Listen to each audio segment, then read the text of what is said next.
ඔයා කන කොත්තුවේ නැත්තම් ඔයා කන රයිස් එකේ බර්ගර් එකේ මේ ඕනම එක තියෙන මස් කෑල්ල දිහා ටිකක් බලන්නකෝ. මේ මස් කෑල්ලට කාගේ හරි සතෙක්ගේ ජීවිතයක් නැති වෙලා තියෙනවනේ. හැබැයි අනාගතයේ දවසක් එනවා ඔයා මේ විදිහට කන මස් කෑල්ලට කිසිම සතෙක්ගේ ජීවිතයක් නැති වෙන්නේ නැති. කිසිම වේදනාවක් ලේ හැලීමක් වෙන්නේ නැතුව ඔයාට මස් කන්න පුළුවන් අනාගතයක්. විශ්වාස කරන්න අමාරුයි වගේ නේද? මේ වගේ දේවල් අපි සාමාන්‍යයෙන් ෆිල්ම් වල වගේ නැත්නම් ඔය විද්‍යා ප්‍රබන්ධ වල දැකලා තියෙනවනේ. හැබැයි ඒ කතාව දැන් ඔන්න ඇත්තක් වෙන්න හදන්නේ. ඔයා අනාගතේ කන්නේ ඇත්තටම සත්තුන්ගෙන් ගන්න මස් නෙමෙයි. මේ කතාව කිව්වහම ගොඩක් අය හිතන්නේ මේවා නිකන් ශාකසාර නැත්නම් ශාක වලින් හදාගන්න මස්. අපි ඔය මේ කුකුල් මස් රස සෝයා මීට් වගේ කන්නේ. මේක එක එක රස කාරක දාව සෝයා මීට් වගේ කන්නේ. මෙන්න මේක එහෙම දෙයක් කියලා නෑ.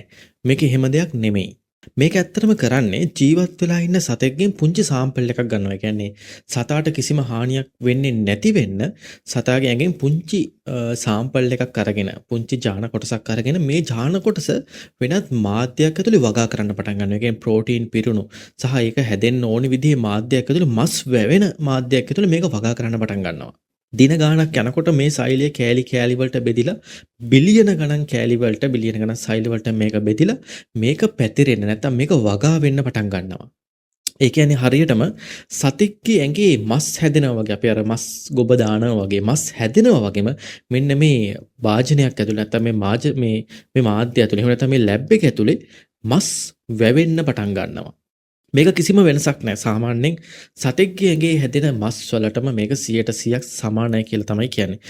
මේකෙහිඳ ලෝකේ සත්ව ආහාර වෙනුවෙන්, කියන්නේ ආහාර වෙනුවෙන් සත්තු මැරෙන එක බිලියන ගාණකින් අඩු කරගන්න පුළුවන් වෙයි කියලා තමයි කියන්නේ. ඊළඟ දේ තමයි මේක හැදෙන්නේ සම්පූර්ණම ලැබ් එකක් ඇතුළේ නැත්නම් පරීක්ෂණාගාරයක් ඇතුළේ. ඒතකොට ඔය කුරුළු උණ වගේ අපි දන්නවනේ ඔය මස්සින්ද හැදෙන ලෙඩ ටිකක් තියෙනවා කියලා. ඉතින් මේ විද්‍යාඥයෝ කියනවා මේ මස්සින්ද හැදෙන ලෙඩ ටිකත් මේකෙන්ද හැදෙන්නේ නැහැ කියලා. මොකද මෙයා ඉන්නේ පරිසරයේ නෙමෙයි. මේවා හැදෙන්නේ ස්වාභාවිකව නෙමෙයි.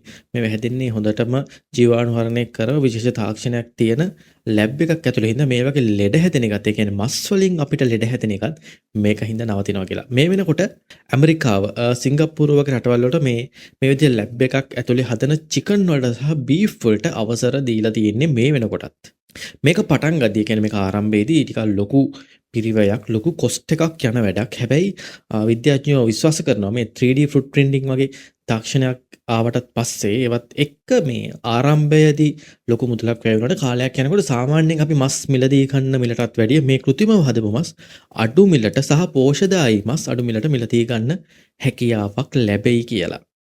ඉතින් ඔයා මොකද හිතන්නේ? සාමාන්‍යයෙන් කෘත්‍රිම ආහාර කිව්වහම අපේ සමාජයේ ලංකාව ගොඩක් බය වෙන ගතියක් දැන් තියෙනවනේ මේ කෘත්‍රිම ආහාර හින්දා ලෙඩ රෝග හැදෙනවා වැඩි සහ මේ වගේ දේවල්. ඉතින් මේකත් ඇත්තටම බැලුවොත් මේකත් එක්තරා විදිහක ස්වාභාවික ආහාරයක් කෘත්‍රිමව තමයි හදලා තියෙන්නේ. ඉතින් මේ ගැන ඔයාට මොකද්ද හිතෙන්නේ? සත්තු මරණ එක සත්තුන්ට හිංසනයක් සිදුවෙන එක මේකින්ද සෑහෙන්න අඩු වෙයි. සත්තුන්ගේ ජීවිත ගොඩක් බේරෙයි. ඒ වගේම සමහර විට අඩු මුදලට අපිට අපේ පෝෂණ අවශ්‍යතාවය ඉෂ්ට කරගන්නත් හම්බ වෙයි. ඉතින් මෙහෙම දෙයක් ලංකාවෙත් ඇති වුණොත් ඔයා හිතන්නේ හොඳයිද නැද්ද? ඔයාට හිතන දේ කමෙන්ට් එකක් දාගෙන යන්න.